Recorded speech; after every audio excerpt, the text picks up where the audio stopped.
It was a quiet evening in suburban Virginia, the kind where the air feels crisp and cool against your skin, and the world seems to slow down just a little. The sun had dipped below the horizon, painting the sky with streaks of orange and purple, before fading into darkness. Maya Thompson, a highly skilled intelligence officer with the Central Intelligence Agency, CIA, was driving home after a long day at work. Her mind wandered as she navigated the winding roads, replaying snippets of her latest mission briefing in her head. Despite her demanding job, Maya cherished these moments of solitude, time to unwind and let the stresses of the day melt away. Maya's car, a sleek silver sedan, blended seamlessly into the stream of vehicles on the road. She wasn't dressed in tactical gear or formal attire tonight. Instead, she wore a simple sweater and jeans, opting for comfort over anything else. To anyone passing by, she looked like any other commuter making their way home. But beneath this unassuming exterior lay years of training, discipline, and dedication to protecting her country. Maya had earned her place among the best, rising through the ranks of the CIA with intelligence, determination, and grace. As she approached an intersection, the familiar glow of red and blue lights suddenly appeared in her rearview mirror. Startled, but calm, Maya glanced back and saw a police cruiser pulling up behind her. She immediately signaled and eased her car onto the shoulder of the road, coming to a smooth stop. Her heart rate quickened slightly, not out of fear but because traffic stops were unpredictable, especially for someone like her. As a black woman, Maya knew all too well how quickly routine situations could escalate due to bias or misunderstanding. She took a deep breath, reminding herself to stay composed. With practiced precision, she rolled down her window, placed both hands on the steering wheel, and waited for the officer to approach. Moments later, the sound of boots crunching against gravel reached her ears, followed by the tap of a flashlight beam sweeping across her car. The officer leaned down, his face partially obscured by the brim of his hat. His voice was firm as he asked for her license and registration. "Good evening, ma'am," he began, his tone clipped. "Do you know why I pulled you over?" Maya shook her head slightly, keeping her movements deliberate and unhurried. "No, sir," she replied politely. "I don't believe I was speeding." The officer hesitated for a moment, then pointed toward the back of her car. "Your taillight is out," he said, his tone carrying a hint of accusation. "Didn't you notice it earlier?" Maya blinked, surprised. She hadn't noticed anything wrong with her car during her drive, but she nodded calmly. "Thank you for letting me know," she said. "I'll get it fixed as soon as possible." She reached for her glove compartment to retrieve her documents, careful to announce her actions so there would be no confusion. "I'm just getting my license and registration, okay?" The officer didn't respond verbally, but his body language spoke volumes.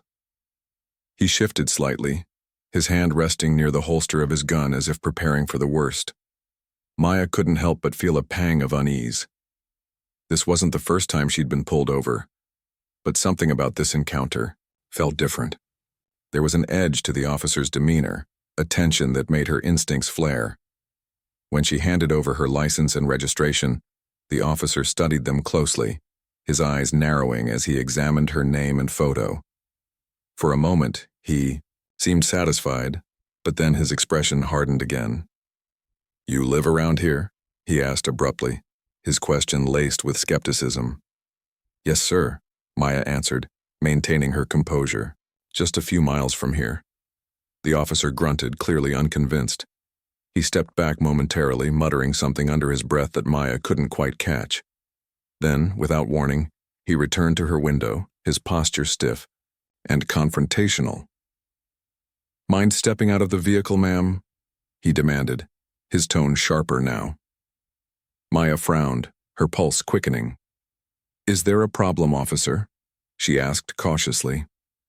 "I've given you my information and I'm happy to answer any questions you have." But the officer wasn't interested in explanations. Instead, he raised his voice, his words cutting through the stillness of the night. "I said step out of the car," he barked, his patience visibly fraying. Passers-by slowed their vehicles to glance curiously at the scene unfolding on the side of the road. Maya clenched her jaw, aware that arguing would only make things worse. Slowly, she unbuckled her seatbelt and opened the door, stepping out onto the pavement. The officer loomed over her, his flashlight beam shining directly into her face. "You think you can talk your way out of this?" he sneered, his tone dripping with disdain. "People like you always have some excuse." Maya blinked against the harsh light, her mind racing. She wanted to defend herself, to explain that she wasn't trying to evade responsibility, but she also recognized the futility of reasoning with someone who had already made up their mind. Instead, she focused on staying calm and collected, knowing that losing her temper would only escalate the situation further. Despite the tension crackling in the air, Maya refused to let fear take hold. Years of experience had taught her how to remain level-headed under pressure, even when faced with hostility. Yet, as the officer continued to berate her, she couldn't shake the feeling that this encounter was far from over, and that whatever happened next would depend entirely on her ability to navigate the fragile balance between assertiveness and restraint. The minutes dragged on, each one heavier than the last. The officer's aggression showed no signs of abating, and Maya realized she needed to find a way to de-escalate the situation before it spiraled completely out of control. Little did she know, the events about to unfold would change not only her evening but also the lives of everyone involved, including the officer himself. As the officer continued to glare at Maya, his demeanor grew increasingly hostile. His flashlight beam remained fixed on her face, forcing her to squint against its harsh glare. The weight of his skepticism hung heavy in the air, and Maya could feel her patience being tested. She knew that arguing or showing frustration would only make things worse, so she took a deep breath, reminding herself to stay calm. Her years of training had prepared her for high-pressure situations, but nothing could fully prepare her for the raw emotion bubbling beneath the surface of this encounter. "Look," Maya said evenly, her voice steady despite the tension. "I understand you're just doing your job, but I haven't done anything wrong. My taillight might be out, but that's not a reason to treat me like a criminal." She kept her tone polite, hoping to break through the wall of hostility. But the officer wasn't interested in listening. Instead, he scoffed, shaking his head as if amused by her attempt to reason with him. "Oh, here we go," he muttered under his breath, loud enough for her to hear. "Another excuse. Always got an answer for everything, don't you?" Maya felt a flicker of anger ignite within her, but she pushed it down. Losing her temper wouldn't help. She needed to find a way to diffuse the situation before it escalated further. That's when she remembered the one thing that might command respect: her identity as a CIA agent.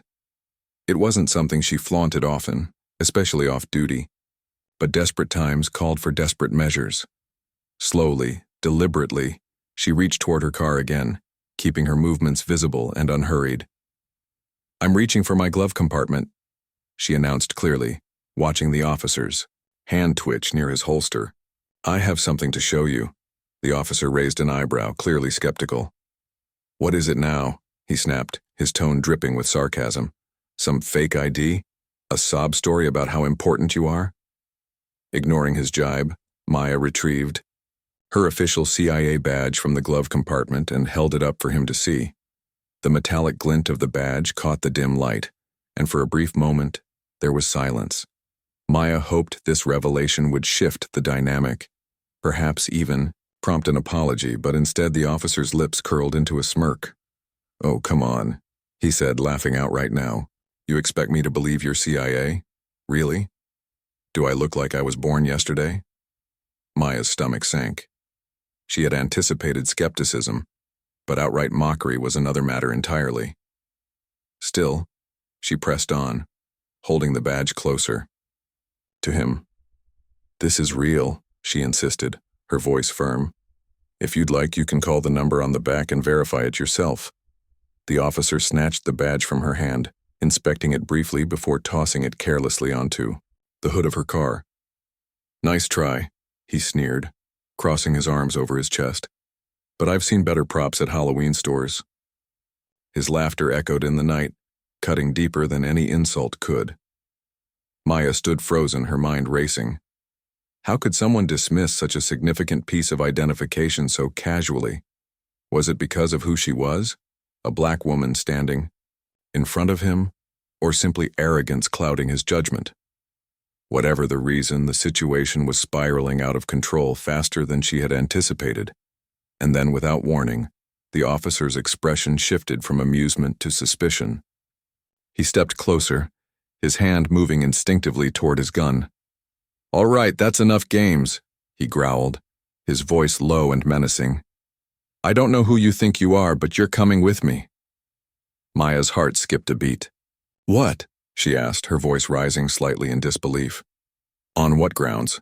You haven't given me a ticket and my license and registration are valid." The officer ignored her protests, his focus laser-sharp. "Step away from the car," he ordered, his fingers brushing the grip of his weapon. Now. For a split second, Maya considered complying. After all, resisting would only escalate things further. But something inside her rebelled against the injustice of it all. She hadn't broken any laws, and yet here she was, being treated like a suspect because of someone else's prejudice. Summoning every ounce of courage, she planted her feet firmly on the ground. "No," she said firmly, her voice unwavering, despite the fear coursing through her veins. "I'm not going anywhere until you explain why you're treating me this way. I showed you my credentials, and you dismissed them. What more do you want from me?" The officer's face darkened, his jaw tightening as he processed her defiance. For a moment it seemed like he might back down, but then he drew his gun, pointing it directly at her chest. Time seemed to stand still as Maya locked eyes with him, her mind racing with possibilities. Should she raise her hands? Try to reason with him again? Or wait for backup to arrive? "Last chance," the officer growled, his finger hovering dangerously close to the trigger. "Get away from the car, or I'll make you regret it." Maya's instincts screamed at her to comply, but her training kicked in too. She raised her hands slowly, palms facing outward, signaling surrender while maintaining eye contact. "Okay," she said softly, her voice measured. "I'm stepping back. There's no need for violence." With each step backward, Maya's thoughts raced. She replayed the events leading up to this moment, searching for anything she could have done differently. Had she been too assertive, too passive, or was this outcome inevitable, regardless of her actions? As she moved, her gaze darted toward the growing crowd of onlookers gathering nearby. Some were filming the scene on their phones, while others whispered nervously among themselves. Maya knew that whatever happened next would be captured, and possibly shared online, for the world to see. Meanwhile, the officer maintained his stance, his gun still trained on her. "Stay right there," he commanded, his voice trembling slightly, betraying the strain of the situation. Maya nodded silently, her mind calculating her next move. She couldn't afford to let panic take over. Staying calm was her best chance at survival. In the distance, the faint sound of sirens pierced the night air. Maya's heart leapt at the possibility of reinforcements arriving, whether they were local police responding to the disturbance or, hopefully, someone higher up who could intervene. Until then, she focused on breathing deeply, willing herself to remain composed. Every second felt like an eternity, but she clung to the hope that justice would prevail. As the sirens grew louder, the officer glanced nervously over his shoulder, his grip on the gun faltering ever so slightly. Maya seized the opportunity to speak, her voice steady and clear. "Help is on the way," she said, addressing both the officer and the bystanders. "Let's resolve this peacefully, okay?" Her words hung in the air, unanswered but not ignored. The officer hesitated, torn between doubling down on his aggression and backing off entirely. In that fleeting moment of uncertainty, Maya allowed herself a small glimmer of hope. Whatever happened next, she vowed to emerge stronger and to ensure that moments like these didn't define her life forever. The sound of approaching sirens grew louder, slicing through the tense atmosphere like a knife. Maya's heart raced as she stood frozen in place, her hands still raised in surrender.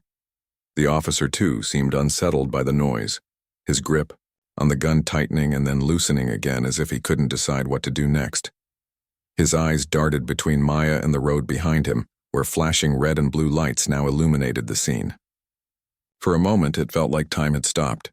Neither of them moved, neither spoke, and the weight of the situation pressed down on everyone present. When the first police cruiser pulled up alongside the officer's vehicle, Maya allowed herself a cautious glance. But instead of another patrol car, two sleek black SUVs screeched to a halt, their tires skidding slightly on the asphalt. Out stepped three men in sharp suits, their movements deliberate and authoritative. Each carried an air of confidence that immediately set them apart from the uniformed officers milling about. One of them, a tall man with graying temples and piercing blue eyes, took charge almost instantly. "Officers," he called out, his voice commanding but calm. "What's going on here?" The officer who had been pointing his gun at Maya turned toward the newcomers, his expression a mix of confusion and irritation. "Who are you?" he demanded, his tone defensive. "This is an active investigation." The suited man raised an eyebrow, unfazed by the officer's hostility. "Active investigation?" he repeated, his voice laced with skepticism. "Against whom? And why does it involve drawing your weapon on a civilian?" Before the officer could respond, one of the other agents stepped forward, his gaze locking onto Maya. Recognition flashed across his face, and he nodded slightly before addressing the group. "Agent Thompson," he said, his tone respectful, yet firm.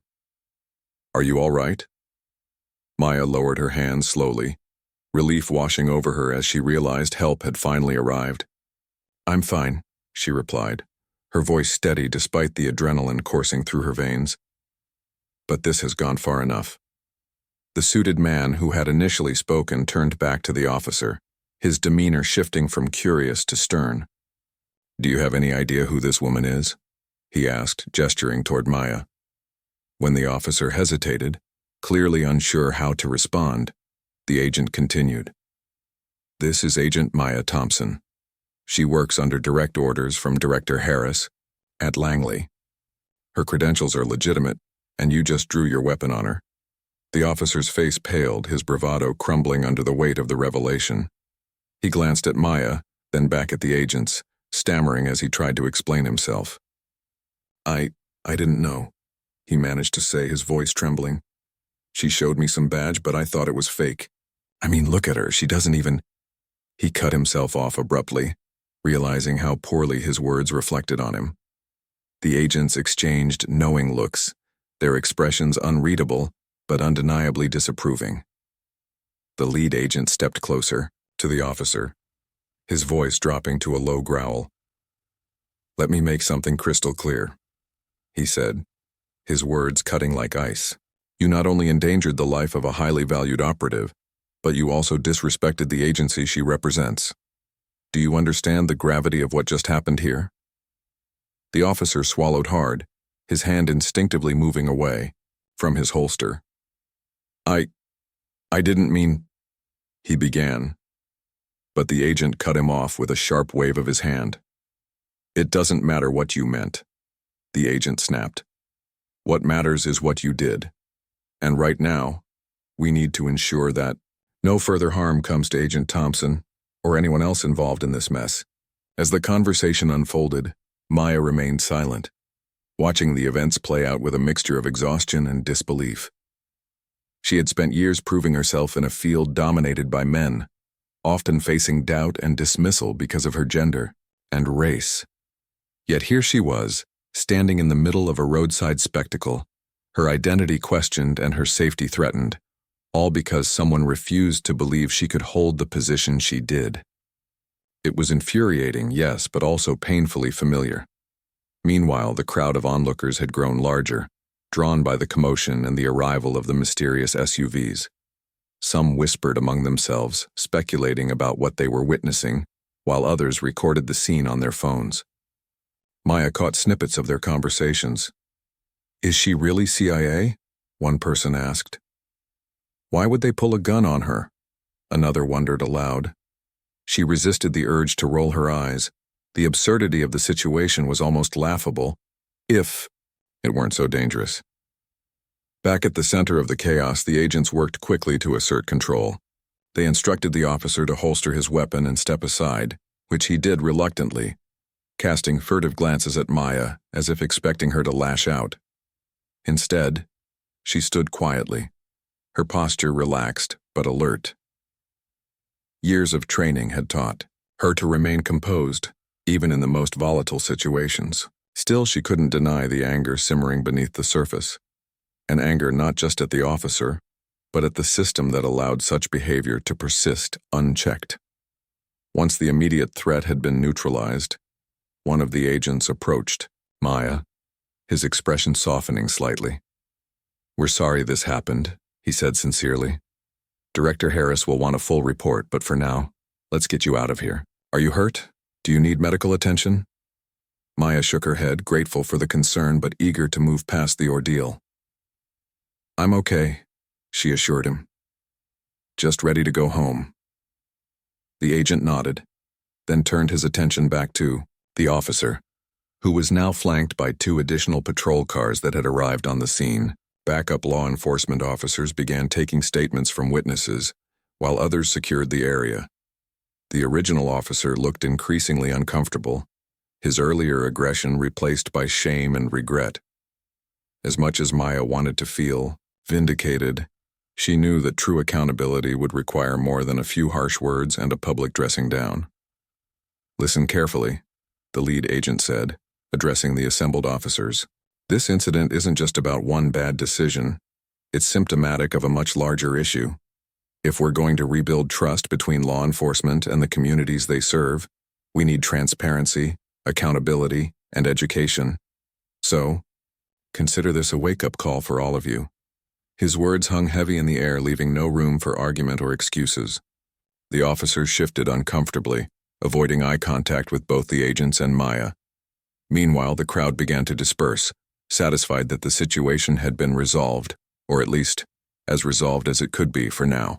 As the agents escorted Maya back to her car, she paused briefly to retrieve her badge from the hood where the officer had carelessly tossed it. Clutching it tightly in her hand, she felt a surge of pride, not in the badge itself, but in the hard work and sacrifices it represented. Despite everything, she refused to let this incident diminish her sense of purpose or belonging. Before climbing into her car, Maya turned to thank the agents once more. "I appreciate your support," she said, her voice tinged with gratitude. "But I hope this leads to real change, not just for me, but for others who might find themselves in similar situations." The lead agent nodded solemnly. "Change starts with moments like these," he replied, "and rest assured we'll do everything in our power to ensure justice is served." With that, Maya slid behind the wheel, closing the door firmly behind her. As she drove away from the scene, she glanced in her rearview mirror, watching the flashing lights grow smaller and smaller until they disappeared entirely. Though the night had been harrowing, she took solace in the knowledge that she had handled it with dignity and grace. Whatever challenges lay ahead, she was ready to face them head-on and to continue fighting for a world where incidents like this became a thing of the past. By the time Maya drove away from the scene, the night had already taken on a surreal quality. The flashing lights of police cruisers and unmarked SUVs cast an eerie glow over the otherwise quiet suburban street, while hushed voices buzzed in the background as officers and agents pieced together what had just happened. For Maya, though, the ordeal wasn't over. It was only beginning. As she navigated the dark roads leading home, her mind replayed every moment of the confrontation. The officer's dismissive tone, the cold steel of his gun pointed at her chest, and the disbelief etched across his face when her identity was revealed. She knew that the fallout from this incident would ripple far beyond the confines of that roadside encounter. Back at the scene, the lead agent, whose name was Robert Caldwell, was busy coordinating with local law enforcement to ensure the situation was handled appropriately. Caldwell had decades of experience dealing with high-stakes scenarios, but even he couldn't ignore the gravity of what had transpired. A civilian, a decorated CIA operative no less, had been treated like a criminal because of bias and arrogance. It was unacceptable, and Caldwell intended to make sure everyone involved understood the consequences of their actions. The offending officer, whose badge read Officer James Hargrove, stood off to the side, his shoulders slumped in defeat. His earlier bravado had evaporated entirely, replaced by a mixture of fear and humiliation. He watched silently as Caldwell barked orders, directing other officers to secure witness statements and review dashcam footage from both his cruiser and nearby vehicles. Hargrove's colleagues avoided making eye contact with him, clearly aware that they were witnessing the collapse of a career, and perhaps something worse. Caldwell finally turned his attention back to Hargrove, his expression unreadable but undeniably intimidating. "Let's go somewhere we can talk privately," he said curtly, motioning for the officer to follow him to one of the parked SUVs. Once inside, Caldwell closed the door behind them, ensuring their conversation wouldn't be overheard. The cramped interior felt suffocating, amplifying the tension between the two men. "Start talking," Caldwell demanded, leaning forward slightly. "Tell me exactly what led to you pulling your weapon on Agent Thompson." Hargrove hesitated, his hands trembling as he fumbled for words. I thought she was lying about being CIA, he admitted, his voice barely above a whisper. "She didn't look like someone who'd work for the agency, and when she showed me her badge, I figured it was fake. People forge IDs all the time." Caldwell stared at him, his piercing gaze cutting through Hargrove's feeble excuses.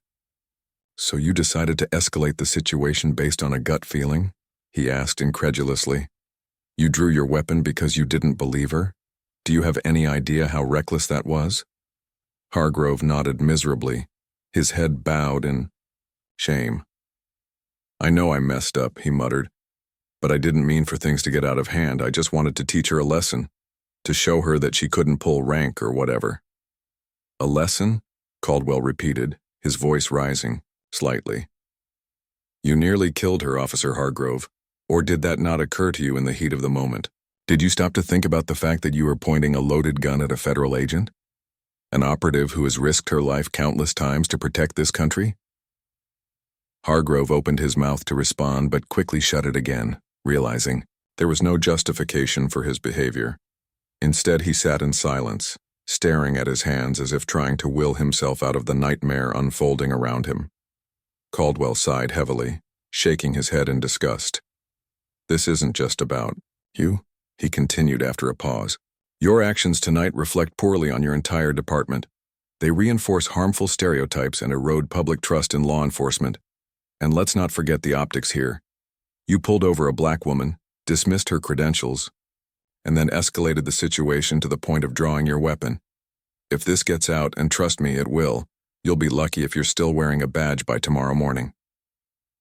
The weight of Caldwell's words hit Hargrove like a ton of bricks. He had always prided himself on being a good cop, someone who upheld the law and served his community with integrity. But now, faced with the reality of his own prejudice and poor judgment, he realized how deeply flawed he truly was. Tears welled in his eyes as he struggled to process the magnitude of his mistake. Meanwhile, outside the SUV, the investigation into the incident continued. Dashcam footage from Hargrove's cruiser confirmed Maya's account of events. Her calm demeanor, her willingness to comply with his requests, and his escalating aggression despite her cooperation. Witnesses corroborated her version of the story, describing how Hargrove's tone shifted from professional to hostile within minutes. Even the broken taillight, a minor infraction at best, seemed suspiciously trivial given the level of force employed. As the evidence mounted against him, Hargrove's fate became increasingly clear. By the time Caldwell emerged from the SUV, flanked by 2 additional agents, the decision had been made. Hargrove would be placed under arrest pending further investigation. When the handcuffs clicked around his wrists, the irony of the situation wasn't lost on anyone present. Just hours earlier, he had been the one wielding authority. Now he was the one being led away in disgrace. News of the arrest spread quickly among the assembled officers and bystanders. Some expressed shock and disbelief, while others nodded knowingly, as if they had suspected such an outcome all along. One particularly vocal neighbor approached Caldwell holding up her phone. Is it true? She asked eagerly. Did that cop really laugh at a CIA agent's badge? Caldwell gave her a tight-lipped smile, careful not to divulge too much information. What's true is that justice will be served, he replied diplomatically. And if this incident serves as a wake-up call for departments everywhere to address systemic issues, then maybe some good can come out of it. By dawn, the story had gone viral. Dashcam footage leaked online, sparking outrage across social media platforms. Headlines blared phrases like, "Racial profiling meets national security," and "Cop faces consequences after mocking CIA agent." Comment sections exploded with reactions ranging from anger to admiration for Maya's composure. Under pressure, friends, colleagues, and strangers alike reached out to express support, praising her for handling the situation with grace and professionalism. For Maya, however, the attention was bittersweet. While she appreciated the outpouring of solidarity, she couldn't shake the frustration of knowing that incidents like this happened far too often and rarely received the same level of scrutiny or accountability. As she scrolled through her phone the next morning, reading article after article about the altercation, she felt a strange mix of vindication and exhaustion. Yes, the officer had been arrested, and yes, the public was demanding answers, but would anything actually change? Or would this simply fade into the background noise of countless other stories of injustice? Determined to channel her emotions into action, Maya drafted a statement to share with the press. In it, she acknowledged the challenges faced by marginalized communities when interacting with law enforcement, but emphasized the importance of moving forward constructively. This incident highlights the urgent need for reform, she wrote. We must work together to build trust, foster understanding, and create systems that prioritize fairness and accountability for all. When the statement was released later, that day it resonated deeply with readers. Many praised Maya not just for her bravery during the traffic stop, but also for her commitment to creating positive change. Others used her story as a rallying cry, calling for widespread reforms in policing practices and training protocols. As the days passed, Hargrove's case dominated headlines, with calls for transparency and accountability echoing nationwide. His trial, scheduled for several months later, promised to be closely watched, not just by those directly involved, but by anyone invested in seeing justice prevail. For Maya, the road ahead remained uncertain, but one thing was clear.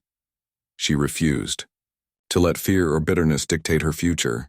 Instead, she chose to focus on the bigger picture, using her platform to advocate for meaningful progress in a system long overdue for transformation. Though the scars of that night would linger, for Maya, for Hargrove, and for everyone who witnessed the drama unfold, there was hope that lessons learned might pave the way for a brighter, more equitable tomorrow. The days following the incident felt like a whirlwind for Maya.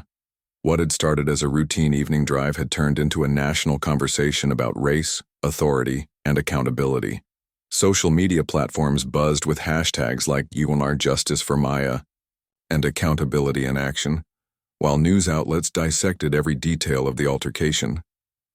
Videos of the traffic stop, captured by both the officer's dashcam and bystanders' phones, were shared millions of times, sparking heated debates in living rooms, workplaces, and online forums across the country. For Maya, the sudden spotlight was overwhelming. She wasn't used to being at the center of public attention. Her work with the CIA often required discretion, keeping her identity hidden from view. But now, she found herself bombarded with messages of support, interview requests, and invitations to speak at events. Some praised her composure under pressure, while others highlighted the injustice of the situation, using her story as a rallying cry for reform. Though she appreciated the outpouring of solidarity, Maya struggled to reconcile the newfound fame with her desire for privacy. One morning, as she sat sipping coffee in her cozy kitchen, her phone buzzed incessantly with notifications. Scrolling through them, she noticed a recurring theme. People were calling her a hero. The word made her uncomfortable. "I didn't do anything extraordinary," she muttered to herself, setting the phone aside. "I just tried to stay calm and get home safely." Still, she recognized that her experience resonated deeply with many who had faced similar situations, and perhaps even worse outcomes. That realization weighed heavily on her. Meanwhile, the fallout for Officer James Hargrove continued to unfold. Suspended without pay pending trial, he became a pariah within his department. His colleagues avoided him, embarrassed by his actions and fearful of guilt by association. Local news stations aired interviews with neighbors and former co-workers, painting a picture of a man whose once stellar reputation had crumbled overnight. One neighbor described him as strict but fair, while another admitted he always seemed a little too eager to prove himself. Hargrove's defense attorney issued a statement claiming his client had acted out of poor judgment rather than malice, emphasizing that the incident was an isolated mistake. But critics weren't convinced. Protesters gathered outside the police station, holding signs that read "Bias has no place in law enforcement" and "Accountability starts now." Community leaders organized town hall meetings to discuss systemic issues within policing, calling for reforms such as implicit bias training, increased oversight, and stricter consequences for misconduct. As public pressure mounted, the police department launched an internal investigation into Hargrove's conduct, not just during the traffic stop but throughout his career. Anonymous tips poured in, alleging patterns of discriminatory behavior. Former suspects claimed they had been profiled or treated unfairly during encounters with him. The allegations painted a troubling portrait of an officer whose biases may have influenced his decisions long before Maya's name appeared on his radar. Director Harris of the CIA also weighed in publicly, issuing a rare statement condemning Hargrove's actions and reaffirming Maya's credibility. "Agent Thompson is one of our finest operatives," he declared during a press conference.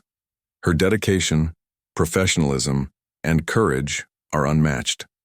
To question her integrity or dismiss her contributions based on stereotypes is not only unacceptable, it undermines the very principles we stand for as an agency and as a nation."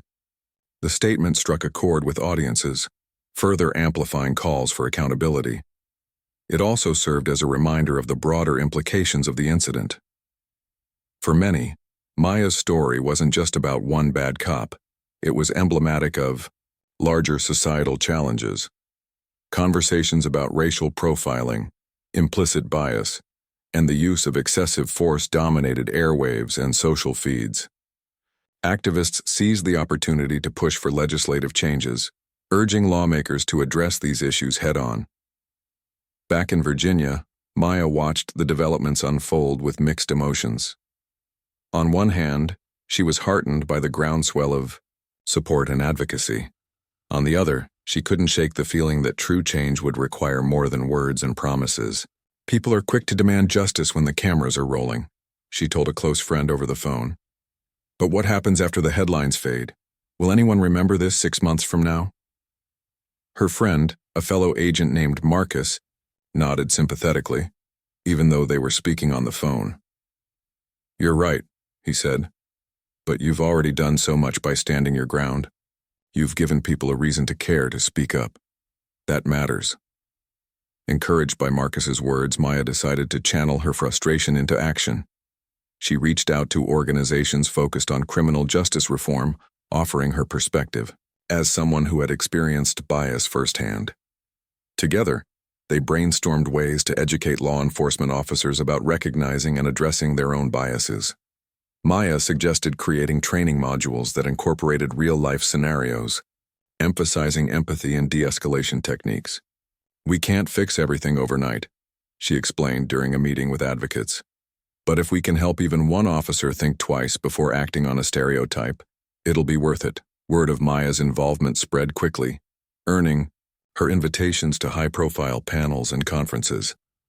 Reluctantly, she accepted a few, knowing that sharing her story could inspire others to take a stand.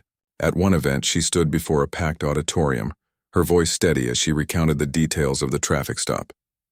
"That night taught me a lot about resilience," she said, "but it also reminded me how much work still needs to be done.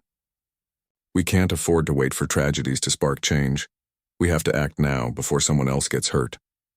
Her speech drew a standing ovation, with attendees lining up afterward to thank her for her courage. Among them was a young woman named Sarah, who approached Maya with tears in her eyes. "I just wanted to say thank you," Sarah said softly. "Your story gave me hope. I've been stopped by police before, and I never thought I'd see anyone hold them accountable for treating us like criminals just because of how we look." Maya placed a comforting hand on Sarah's shoulder, her heart swelling with determination. "You deserve to feel safe," she replied. "All of us do. And I promise you, we won't stop fighting until that becomes a reality." As weeks turned into months, the momentum behind the movement showed no signs of slowing down. Legislators introduced bills aimed at increasing transparency within law enforcement agencies, while community groups organized workshops to foster dialogue between residents and officers. Even Hollywood took notice, with producers optioning Maya's story for a potential film adaptation. While Maya initially hesitated to sign off on the project, she eventually agreed, seeing it as an opportunity to reach an even wider audience. Through it all, Maya remained grounded, focusing on what truly mattered, creating a safer, fairer world for future generations. She knew that systemic change wouldn't happen overnight, but she also knew that every step forward counted. Whether it was testifying at hearings, mentoring young activists, or simply lending an ear to those affected by similar injustices, she committed herself fully to the cause. By the time Hargrove's trial began, the nation was watching closely. Prosecutors presented damning evidence, including dashcam footage, witness testimonies, and records of past complaints against him. Defense attorneys argued that their client had acted out of ignorance rather than malice, but the jury wasn't swayed. After deliberating for 3 days, they returned a guilty verdict, convicting Hargrove of misconduct, assault, and violating civil rights. The judge sentenced him to several years in prison, along with mandatory counseling and rehabilitation programs upon release. While some celebrated the outcome as a victory for justice, others cautioned against viewing it as a solution to deeper systemic problems. "This is just one case," Maya reminded reporters during a post-trial interview. "There are countless others where victims don't have the resources or platform to fight back. Our job isn't done yet." Her words resonated widely, inspiring renewed efforts to tackle inequality in all its forms. For Maya, the journey ahead was daunting, but she faced it with the same resolve that had carried her through that fateful night. As she drove home from the courthouse, she glanced at the rearview mirror and allowed herself a small smile. The road to change was long, winding, and fraught with obstacles, but she was ready to keep moving forward, one step at a time. As the dust settled from the trial and its aftermath, Maya found herself reflecting on everything that had transpired. The whirlwind of media attention, public outrage, and calls for reform had subsided somewhat, but the impact of the incident lingered in her mind and in the minds of countless others who saw themselves in her story. While she was grateful for the support and progress made, Maya knew that real change wasn't measured by headlines or court verdicts. It was measured by the actions people took every day to create a more just and equitable society. Returning to work at Langley after the trial felt surreal. Her colleagues greeted her warmly, many expressing admiration for how she had handled such an intense situation with poise and professionalism. Director Harris personally thanked her for representing the agency with dignity, even under extreme pressure. "You've shown us all what true strength looks like," he said during their meeting. "And you've reminded us why we do this job, to protect and serve everyone equally." Maya appreciated the sentiment, but she couldn't help feeling that her role in the spotlight wasn't finished yet. She realized that her experience gave her a unique opportunity to bridge gaps between communities and law enforcement, something she felt compelled to pursue. With the director's blessing, she proposed a new initiative within the CIA, a partnership program aimed at fostering better communication and understanding between federal agencies and local police departments. The goal was simple: train officers to recognize implicit biases, practice de-escalation techniques, and build trust with the communities they served. The idea quickly gained traction, not only within the agency, but also among advocacy groups and policymakers. Within weeks, Maya found herself leading workshops and seminars across the country, sharing her insights with audiences ranging from rookie cops to seasoned detectives. At each session, she began by recounting her own traffic stop, not as a tale of victimization, but as a lesson in empathy and accountability. That night could have ended very differently, she told one group of cadets during a training session in Chicago. But it didn't, because I chose to stay calm, and eventually others stepped in to hold someone accountable. My hope is that you'll never put anyone in that position to begin with. Her words struck a chord with many attendees who approached her afterward to share their thoughts. Some admitted they had never considered how their actions might affect civilians until hearing her story. Others promised to rethink their approach to routine stops, vowing to treat everyone with respect, regardless of appearances. These small victories fueled Maya's determination to keep pushing forward, even when the work felt daunting.